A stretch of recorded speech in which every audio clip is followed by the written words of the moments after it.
আজকের এই ভিডিওতে দেখব যে রিঅ্যাক্টের মাধ্যমে কিভাবে আমরা একটা ইনফরমেশন চাইল্ড থেকে প্যারেন্টে পাঠাতে পারি।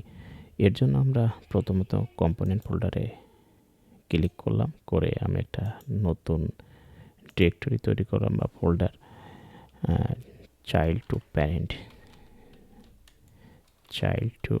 প্যারেন্ট এন্টার দিলাম। এখানে আমি দুইটা কম্পোনেন্ট ক্রিয়েট করব। প্রথম কম্পোনেন্ট হলো আমাদের প্যারেন্ট ডট জেএসএক্স।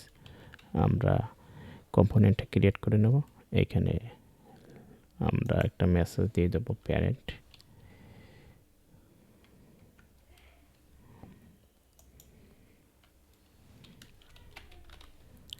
আমরা এখানে আর একটা কম্পোনেন্ট ক্রিয়েট করব, চাইল্ড।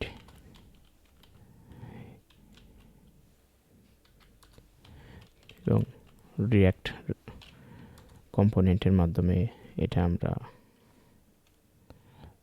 লিখে নেব, একটা মেসেজ দেব এইসন, এটা হবে আমাদের চাইল্ড। এখন কথা হচ্ছে আমরা চাইল্ড থেকে, তার আগে একটু বলে নিই যে রিঅ্যাক্ট সাধারণত প্যারেন্ট থেকে ডেটা চাইল্ডে ট্রান্সফার করে। তার মানে উপর থেকে নিচ ইউনিডিরেকশনাল পদ্ধতিতে রিঅ্যাক্টে ডেটা পাস হয়। এখন আমরা যদি চাইল্ড থেকে প্যারেন্টে পাঠাতে চাই তাহলে আমাদেরকে লিফটিং স্টেট আপের মতো একটা কথা আছে, সেইটা মেনটেন করতে হবে। তাহলে চলো আমরা এটা কিভাবে করা যায় দেখি। তার আগে আমি প্যারেন্টটা আমাকে অ্যাপ ডট জেএসএক্সে আপডেট করতে হবে। তো এইটার পরিবর্তে আমি প্যারেন্টটা আপডেট করলাম। প্যারেন্টটা যখন আপডেট করলাম, আমার প্যারেন্টটা ইম্পোর্ট হয়ে গেল। কন্ট্রোল এস দিলাম, আমার প্যারেন্টটা ইম্পোর্ট হলে অবশ্যই হ্যাঁ প্যারেন্ট পাইছি আমরা। তাহলে প্যারেন্টের ভিতরে আমরা ইম্পোর্ট করব চাইল্ড। তাহলে প্যারেন্ট থাক, এবার আমরা ইম্পোর্ট করব চাইল্ড। তো চাইল্ড আমাদের অটো ইম্পোর্ট হয়ে গেছে, ওপরে দেখা যাচ্ছে। তো এখন আমরা যদি এখান থেকে একটা ডেটা বা মেসেজ পাঠাই, ধরো কনস্ট্যান্ট মেসেজ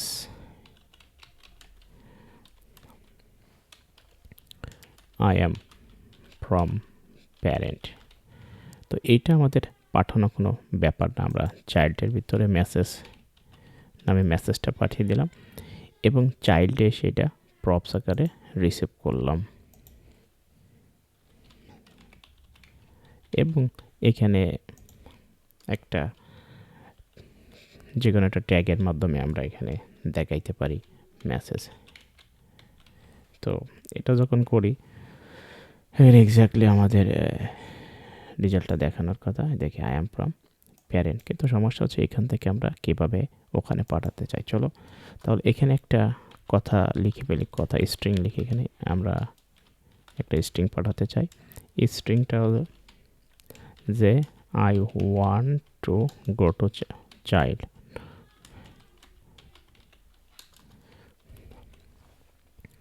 এখন আমাদের চাইল্ড থেকে প্যারেন্টে যেতে হলে আমাদেরকে একটা মেথডের মধ্য দিয়ে আসতে হবে, মেথড।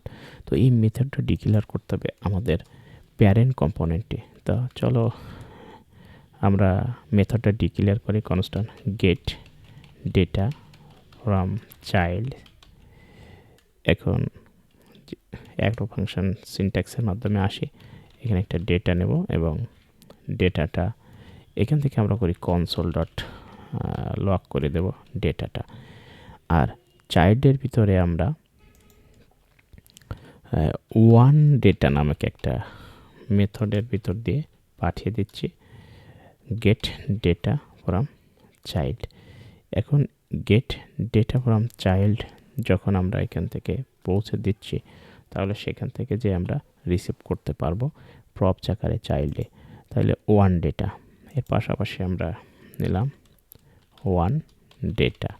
ওয়ান ডেটা যখন নিলাম তখন আমাদের কাজ হচ্ছে ওয়ান ডেটাটা এখানে